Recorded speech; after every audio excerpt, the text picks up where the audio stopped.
What does the word Ukraine really mean? How did a land known as a borderland evolve into a nation with its own language, culture, and identity? When did people living here begin to see themselves not just as locals or subjects of empires, but as Ukrainians? And what role did powerful figures like Lenin or Bandera play in shaping or suppressing this identity?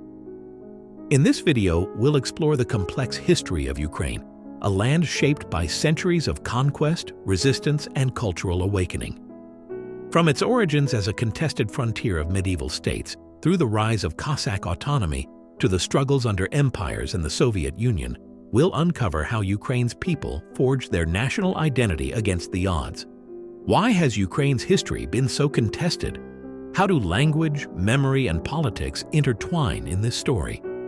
Join us as we dive deep into the origins, challenges, and resilience of Ukraine, beyond the headlines and into the heart of a nation's journey. The word Ukraine first appeared in medieval East Slavic chronicles around the 12th century, originally meaning borderland, a region on the edges of powerful medieval states like Kievan Rus, Lithuania, and later Poland and Moscow. This term was geographic, not ethnic or political. The lands of Ukraine were a contested frontier between expanding empires and nomadic peoples, making the region a mosaic of cultures, languages, and faiths. In the 9th century, this borderland became the heart of Kievan Rus, a federation of East Slavic tribes united under Varangian rulers from Scandinavia. The city of Kiev emerged as a powerful cultural and religious center, especially after Prince Vladimir the Great adopted Byzantine Christianity in 988. This era laid the foundation for East Slavic civilization, but was not yet the beginning of a Ukrainian nation as we know it. Following the fragmentation of Kievan Rus in the 12th century and the catastrophic Mongol invasions in the 13th century, these territories fractured into smaller principalities. Western lands gradually came under the control of the Grand Duchy of Lithuania and eventually the Polish-Lithuanian Commonwealth. Eastern lands fell under the influence of the Mongol Golden Horde and later the Grand Duchy of Moscow. Throughout these changes, the people living in these regions did not yet identify as Ukrainians in a modern national sense. Rather, identity was based on religion, mostly Orthodox Christianity, local community, and social class. The term Ruthenians was common, especially in Western Ukraine. The fluid, multi-ethnic nature of this borderland laid the groundwork for a distinctive regional culture, one shaped by both Slavic roots and the pressures of neighboring powers. Understanding this period as one of complex cultural layering and political fragmentation is essential to grasp why Ukraine's identity developed slowly and why it remains diverse and contested to this day. By the late Middle Ages, much of Ukraine was incorporated into the Polish-Lithuanian Commonwealth, especially Western Ukraine. Polish rule brought Catholicism and the imposition of Polish language and culture over Orthodox, largely Ruthenian-speaking peasants and nobility. This created tensions along religious and social lines as many Ukrainians faced discrimination and the spread of serfdom. During this era, the term Ukraine continued to be used primarily as a geographic designation, a borderland between empires, but a distinct cultural consciousness was beginning to emerge. The Cossacks, semi-autonomous warrior communities formed mainly in the steppes along the Dnieper River, became key agents of resistance. Proud defenders of orthodoxy and local freedoms, the Cossacks forged a strong identity centered on liberty and military prowess. The Great Uprising, led by Bogdan Khmelnytsky in 1648, was a watershed moment. It began as a revolt against Polish oppression, but evolved into a larger movement for autonomy, culminating in the establishment of the Cossack Hetmanate. Khmelnytsky's 1654 Treaty of Pereyaslav with Russia brought Ukraine into the Russian sphere of influence, a decision with profound consequences.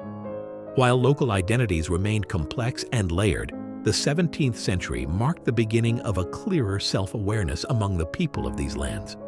However, the word Ukrainian as an ethnic or national identity was still uncommon.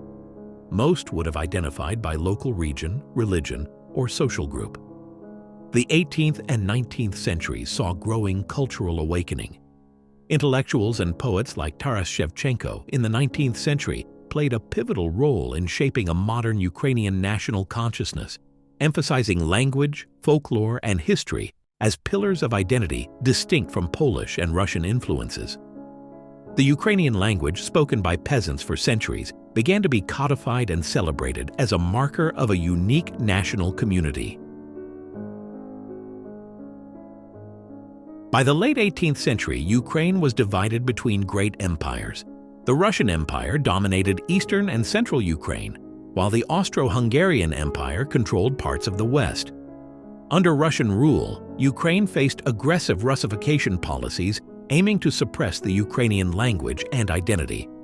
Ukrainian peasants and intelligentsia were largely marginalized, and the historic Cossack hetmanate was dismantled. The 19th century was crucial for the rise of a distinct Ukrainian national movement. Intellectuals, writers, and historians revived the language and traditions, battling against imperial attempts to erase their culture. However, the word Ukrainian became more widely used only in the 19th century as national consciousness grew among the educated classes, though the majority still identified locally.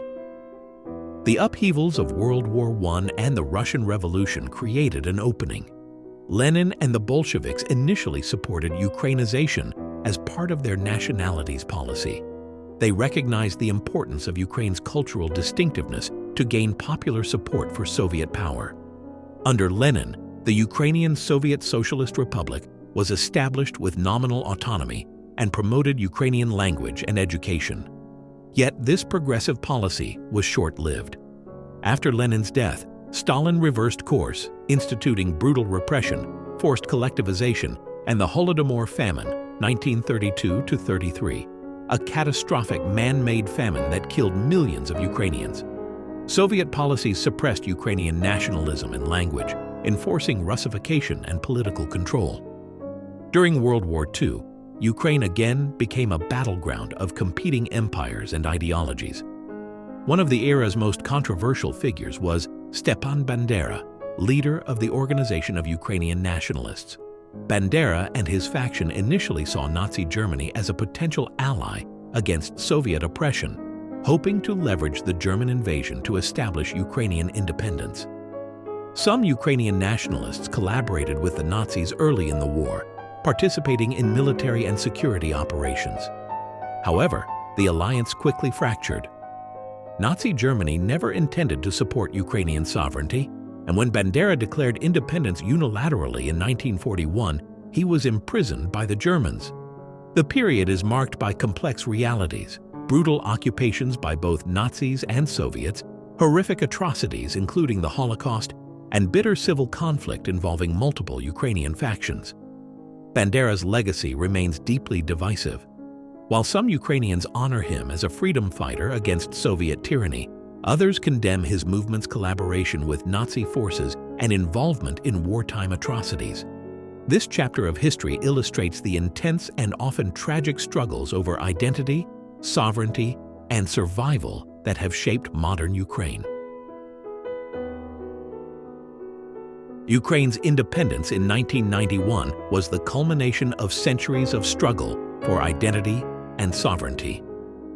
The memory of historical traumas, especially the Holodomor, became central to modern Ukrainian identity.